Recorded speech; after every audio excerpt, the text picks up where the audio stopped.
I'm a geographer at Middlebury College, and I use digital technologies to reimagine the past.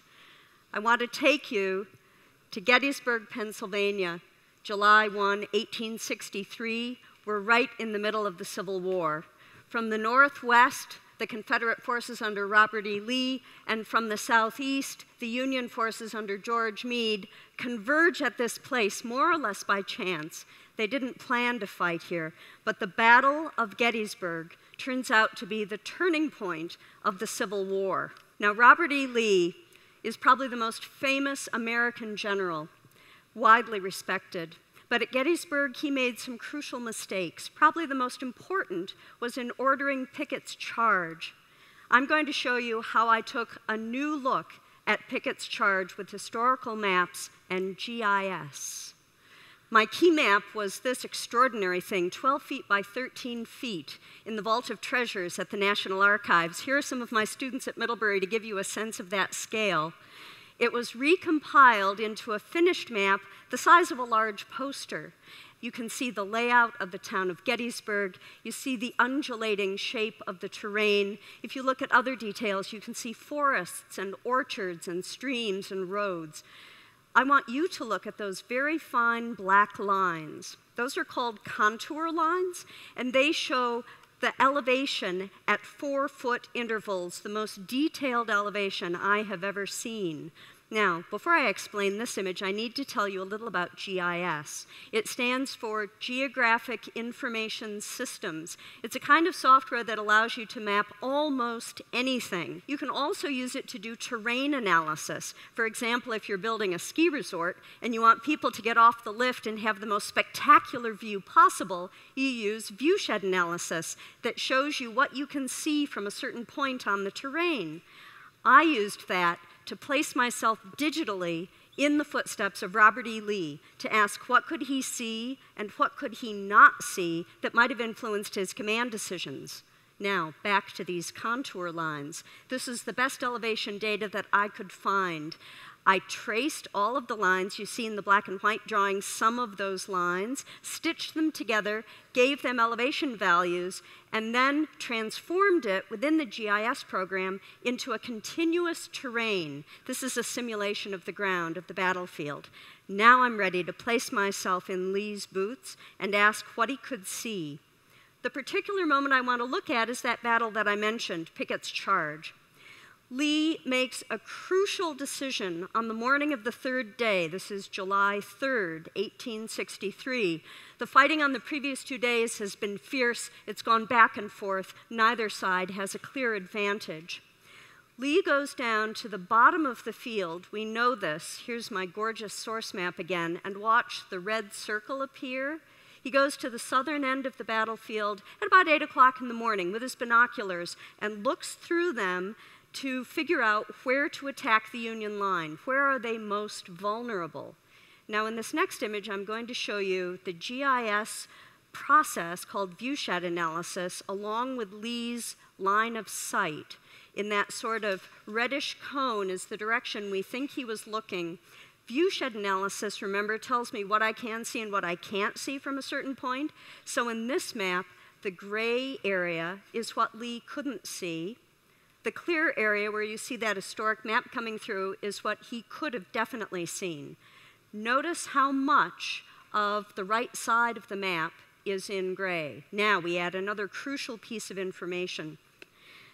Someone named John Bachelder, a landscape painter from New Hampshire, went down to the battlefield as soon as he heard about the fight in order to document where troops had been and to try to paint the battle. He ended up getting $10,000 from Congress in order to document troop positions down to the half hour. He produced 24 maps that we also digitized and brought into the GIS. And this next map shows that troop position information. It's crucial for understanding what Lee could and what he couldn't see. Now, if you look closely at this map, you might be able to see kind of in the middle is a black oval around an area that's relatively clear. The blue markings in that black oval are Union troops that I'm definitely sure that Lee could see. But if you look to the right of that, you'll see an awful lot of blue markings. Those are Union troops in the shadows. Now, we know that on the night before Lee's reconnaissance, so the night of July 2nd, he sent out scouts. Of course, he wanted to know where the Federal troops were, but quite astonishingly, we have no explanation for this. The scouts came back saying, "Don't worry, General Lee, we didn't see any troops to the east, and your map to the right, of the Round Tops, some really big hills. We don't know if they got drunk or fell asleep, but they didn't see almost a third of the Union Army." So Lee is blind from his scouts, and from his viewpoint, he's also blind. He decides to attack what he thinks is the weak middle of the Union line, not knowing about where the rest of their troops are. So if you look in the middle of this image, there's a gap in the Union line from where the blue soldiers are at the north of the battlefield and at the south. So let me now play out, using these troop positions, Picketts Charge. The Confederate soldiers are lined up on the west side of the battlefield, standing under the trees, 18,000 men, who first begin to walk, and then trot, and then run across open farm fields with their rifles leveled at the Federal line. Now, the Union Army has about 15-20 minutes to organize itself. They see that the Confederates are converging on the middle of their line, and what do? The blue arrow here, representing movement of the Union troops, they pull their troops toward that weak center, and let me show you how they were able to concentrate those men in a remarkably short period of time. Lee didn't know that the Union could have done this. You see now they're standing like a wall, ready to receive the Confederate assault, which happens between 1:30 and about 2 o'clock, 2:30 in the afternoon. There is tremendously fierce fighting, hand-to-hand combat. Now these blue lines, coming in between 2 and 2:30 in the afternoon, are pulling more reserves, more reinforcements to that weak center of the Union line. What happens? The Union soldiers drive the Confederates off. Lee rides out among his men at 3 o'clock in the afternoon saying, "I'm sorry, it's my fault. It's my fault." This story of sight has been a missing part of the Battle of Gettysburg. Here's their retreat. Historians had not previously been able to figure out what he could and couldn't see. I think it helps explain his decision. Why? Because from his point of view, the Federals were very weak. He was attacking at the logical place, but without full knowledge, he set his men up for a dreadful defeat.